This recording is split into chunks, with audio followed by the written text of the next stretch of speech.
Welcome back, or if this is your first time, welcome to Reading Between the Words podcast. This is where we dive into the spaces between the words, which is where meaning and wisdom stirs.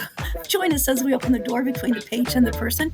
You'll hear the heart of the author, the purpose behind the book, and the transformation to ignite your life or your business. You can see I'm wearing, for those who are watching the video, I'm wearing my Barbecue for Life. And it's a barbecue place in Boise, Idaho. I'm here in Texas, I know. But they have amazing barbecue. Plus, they have vegan. Can you believe it? Vegan at a barbecue place. It is good vegan. So good. And I'm usually not much for vegan food. I like my meat. I'm a carnivore. But they have really good food. And the reason I'm showing off their shirt is because I'm sponsoring them tonight. Every once in a while, I sponsor somebody else because it's good to pay back. So if you're in Boise, Idaho, and I think they have one now in Eagle, Idaho, somewhere out that way, take a look, check them out. It's really great. But we're here to talk about Rich and his book. He's got two of them, but we're going to talk about just one of them right now. So Rich, kind of introduce yourself a little bit, let people know who you are and what you do. All right, awesome. Thanks for having me again. And of course, thank you for inviting me to come back for my other book. But I am Rich LaMonica. I was served in the Army for 22 years after growing up in New Jersey for the first 22 years of my life, then 22 years in the Army. So half my life as a city kid, half my life as a military guy. And then the last 8 years now, I've been retired from the military and going through a lot of life's ups and downs of learning how to be an adult, I guess, after being in the military for so long. So during COVID, I wrote my first book after writing a bunch of little sayings about things on Facebook for a year. And then my daughter told me to write a book about it, so I did. Well, I'll talk Nice. about that next time. But the whole time I was writing my other book, Out of the Darkness, without knowing it. Every time I deployed, I'd write some stuff. I'd write some stuff, and then I'd kind of store it away. And it Yeah. kind of just stayed there. Like some writers get writer's block. I got writers, I guess, file lost, and it was out there just lost in the darkness of the file. And finally, after I published the first book, I was able to exhale, saying it's not that hard to do. I can publish this. I said, There let me you finish go. this book. Let me just put the hammer down and finish this book. And I did. It's a quick read, less than 170 pages, but it's a book about basically about battling PTSD. Oh, wow. Wow. Well, don't discount your book for being small. One of the most famous books is As a Man Thinketh, and there's 45 pages, Oh and it wow. is packed. It is just packed. So yeah, small doesn't mean it's not worthy. It's definitely worthy. So that's a really amazing thing that you're doing is talking about PTSD firsthand. I'm not saying that you have it, but you're around it so much. Um, my husband has it. He wasn't military, but there were other things that happened, and it's hard being on the outside watching what happens because there's nothing you can do to make it better. Right. But let's talk about your book because maybe you have some really great insight that I haven't heard before. So, Out of the Darkness is a fictional portrayal of a military unit. And each character in the book comes from maybe three to four, maybe five people who I served with combined into one. So I can pay homage to as many of the people I served with as possible over 22 years. Of So course, is and this a fiction book, like it's a this one's a story? fictional book. This is a Oh, fictional book. nice. And do you have it with you so those on I video can do. see it? Okay, there you go. Out of the Darkness. Oh, wow, that's a powerful cover you have there. Okay. So you're telling a story that combines several people into one. Right. That's an interesting concept. Each character is based on multiple people I served with, except for one. One is just one person, and because she was the only one like that I ever served with in my career, so she got her Okay. own character in there, and that's Bull and Callie. Bull is the main person, the main character of the story, and he's the team sergeant, and he tries to keep the team together through constant fighting and a horrible mission that goes bad, and then Oh, it's the return home, excuse me, that causes the realization that even the best fighters go through PTSD symptoms and yeah. situations, and they started losing guys to uh to the darkness, which is why it's called Out of the Darkness. because we lose 22 to 44 people a day from the military to suicide for veterans. And it just depends on Oh, what stat you look at. So 22 is the official stat from the VA, but they don't count a lot of 22 too casualties. many. So it's closer to about 44 that we lose daily to suicide. And it's a horrible number. It's Daily. something, Mm, yes, we're trying to mm, fight it from within the veteran community. And I figured writing this book from the heart and experiences I have will help maybe have someone reach out to me for help or reach out to someone they love for help instead of yeah, going against the darkness and making that permanent solution to a temporary problem. And yeah. on my show, we talk about it all the time, the Misfit Nation. But when I wrote the book, it was trying to separate the two, the show from this, and to Hmm. get it out there. And it just kind of just happenstance because of what I do, it blended together. And trying to get Nice. as much words in the book to show people that there are people out there that can help you. You don't have to go the fight alone. You can reach out for help. And that was the main point of the darkness, to show you that you don't have to go into that tunnel. You can come out and stay in the light. Yeah. That's really awesome. That's a powerful message. And go ahead and tell us about your podcast. I don't mind you saying it here. What's the name of it? The Misfit Nation. Misfit Nation. Okay. This And is this is the yeah. logo for it here, Oh, there you go. Cool. front of my coffee mug. So, Yeah. uh, but this started also during COVID. I just graduated with my master's from Georgetown University. I couldn't walk across the stage. I was kind of bummed about that because I wasn't able to walk across for my bachelor's either because I was still in the army. And then Oh, COVID hit, so I couldn't walk across for my master's. I was like, man, everything's going bad here. And then I was like, I got 8 hours a week left. I don't do anything now because I'm not yeah. in school. I said, I got to find another thing to do. And I started researching. And I said, oh, a podcast. They can't be that hard because Joe Rogan does one. He's a comedian. So I should be able to do this. And I Sorry, started. Joe. I started just as audio only. And basically, I was recording on my phone, on the Bluetooth in my Jeep, Oh, and, yeah. Yeah. and sitting in a parking lot talking. So I was all my shows are interviews just like this. And after 2 years, after the end of my second season, I did an interview with a guy named Nate Palmer. He said, "Bro, you have a great message on your show. Go to video. Let the world see Yeah. you and let them see your passion." So from that point on, I did video. So for I think it's 200 something episodes, it's been video, but 434 episodes now of the Misfit Nation. Wow. So are your videos, you put them on YouTube or are they on Spotify or? The videos are all YouTube. We go Okay. live on Sundays, Tuesdays, and Thursdays at 7 p.m. Central Time. So Oh, it's nice. on YouTube right away, and then we publish the audio later. Cool. Cool. Wow, that's really neat. So where can people find your book? The book can be is from Amazon, Barnes and Noble. There's a link on our website, themisfitnation.com. It's Okay. under, I think, store, I think is what it's called on there. You can buy shirts or you can buy books, and they're all All both right. books are there. So easy to find. It's easy to find. You just search Out of the Darkness by Rich LaMonica. It's the first thing that pops up. And then I think 13 Steps will be right below it. Now, what are 13 steps? That's my other book. Okay. Okay. Cool. You can go ahead and show the cover on that one. We got time. All right. Promote them both. There you go. 13 steps to success. So I want to get back to your out of the darkness. So there's, you want to do it to help people that are going through, ready to step into the darkness. You want to pull them out of there. You want to keep them from getting in there in the first place. Yes. Um, I think there's probably a little more story that you're telling us if you want to tell us why why And why write this book, because there's, you could just direct people to suicide hotlines, yes. to other places. I don't know if they call it that anymore. I know they're trying to be more sensitive about the name, but they're trying to, there's a lot of resources out there. Yes. um, why did you feel that your book was really important to write? I felt it was important to write. One, because those hotlines, a lot of people are afraid of them. They're Oh, afraid if they call them, they're going to lose a lot of their rights and such, especially veterans. They have this weird fear that if they call or ask for help, one, they're weak, two, they lose their weapons that they have in their house and all this other stuff. And yeah. so in the Oh, book, yeah.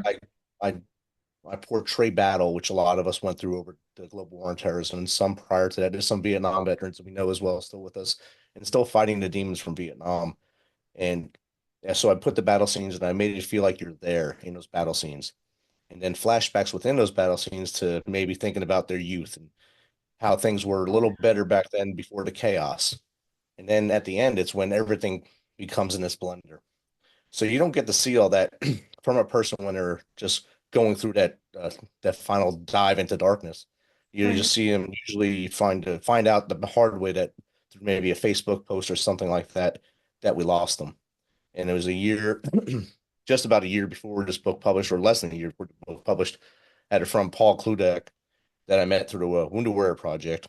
Great dude, super awesome guy, very friendly, very happy. But he was battling those demons, and earlier in that year, he just made a post on Facebook. Today, I've become part of the 22. Oh, He tagged his family in it, and that was 4 in the morning, so no one can stop him whatever he was doing at that point. yeah, And I got that. I was seeing the post where I was at the gym in between sets. I was like, no, no, no, no, no, and there was no way. It was already over, and that fueled me more to make sure I got this book out that year. yeah. Should have worn my Scars and Stripes today. Scars and Stripes is a coffee company for veterans to help them get a foot up, those that have been injured and can't, go do regular jobs. Um, so it's, and you can find that. It's on the website. Wow, that's really hard. It's I've just this weekend I was at the Texas Book Festival, big festival. I've never been to one before, and um, I talked with a few people that were veterans, and I just can't imagine what it's like to live in their brain. You know, some days are really good, and I know some days are not. I worked for a boss who was a sniper in Vietnam, and the stories he told me were just, how do you recover from that? So what are some ways? I mean, that just sounds devastating that, it's 4 in the morning and nobody can do anything about it. Um, are there signs people can look for? I mean, It's or does different it with each just happen? it's different with each person. Some people show signs and others don't pick up on it. And then there's some like Paul. I mean, I think 2 days before that he was posting having a great time, either at a Metallica concert or something like that, or Yeah. rejoicing in Metallica. That was his favorite band. And so there's no outward signs to anyone else. Maybe his immediate family knew he was going through some struggle, but no one else knew. No one knew. And so it was just shocking. And then there's other dudes that they'll just just let it out that I'm hurting. I need this, and hope that someone will pick up what they're putting down. And sometimes it works, and some people help them, and sometimes they just, oh, he's just messing around. He's just always doing this, so I don't want to help him. But we still have the veteran crisis hotline. It's just dial 988. If you're a veteran, take option one. If you're not a veteran, just I think it's option two or three for everyone else. Okay. Don't be afraid. Call 988 or phone your friends. Everyone has at least five friends that are close to them. Call them. Use them five. We call on the Misfit Nation, we call it the 5-to-1 method. There's five Yeah. people out there for every one of us. Call them five. They want to hear from you and you want to hear from them. And that'll just keep that circle going and keep each other talking and staying alive. Wow. That's really good advice. I like that. Um, So, what are some other things in your book? We know we've written it as a story. You've got the sergeant that's going there. You have the woman who's the military in there. What are some other things? Do you want to read part of your book? A lot of times I let authors read part of their book. Do you want to read something that would really intrigue us to want to go get the book besides what you said? I can read some of chapter 2 here. Okay. Okay, the smoke. This is the title of chapter 2 is On Top of the Mountain. The smoke still laid heavy on the mountaintop. The smell of spent munitions and blood was thick in the air. Afghanistan, if not for war, would be a beautiful country, is all I can think about at the moment. 16 hours earlier, his team climbed to fight on this mountain. They were met with stiff and trained resistance for much of the climb. 2 hours in the climb, at the first plateau, Tex, who was from Hawaii, was shot through the left side of his vest and out the right. A big guy who could have been a defensive end in the NFL if he didn't choose to serve his country first. dropped like a sack of potatoes, with little to no noise besides the thud of him hitting the rocks beneath him. He was immediately in shock, as most of the team. Doc jumped up and got to the side of, to start treating him. Doc spoke calmly to Tex, telling him he'd be all right. He pressed the radio and asked for immediate medevac. Doc was our team medic. He grew up on the streets of Compton and Long Beach. At the age of 8, he became the man in the house after his dad was killed in a drive-by shooting. His dad was his hero, a firefighter in Los Angeles and an Army veteran. He got out of the city at the age of 18 and went to the Army and was with the 75th Ranger Regiment during Desert Storm and Somalia. His dad taught him values every day, and Doc tried to emulate him. So that's one character, one part of the fight. Wow. Wow. Wow. I have a new book I have to get. Thank you. Oh, definitely. That sounds I like good stories. There's a lot of good stories out there. That one's yeah. I got to get that one. And I tried to I off should my have daughter's. started this podcast. I have so many You books. can have, you can start your own book festival now. That's right. I'll do a reading. I'll read you a story, but you don't get to take my books. Tell you where you can go buy one though. Yes, ma'am. Yeah. Wow. And character development that was based on my daughter's recommendation. She was already published out of high school. She wrote a Oh book called wow. The Unexpected, and it was something that she wrote during her junior year when she should have been studying, but she wrote a book, which I'm still proud of, even though you're supposed to be mad that she wasn't doing schoolwork, but she did that, so it's pretty successful. Yeah. And she helped me edit. She edited this book. She Oh edited my nice. first book, so she's the thorn in my side after production. And but she told me to make sure my character development was on point, and so I kept that in my head and did that for her, and it worked out. Oh, good, good. Yeah, gosh, this weekend there were a lot of different trainings available, and it's talking about that character development, talking about your whole story, things going together. There's a lot to doing a book, but for those that are out there wanting to write, just write it.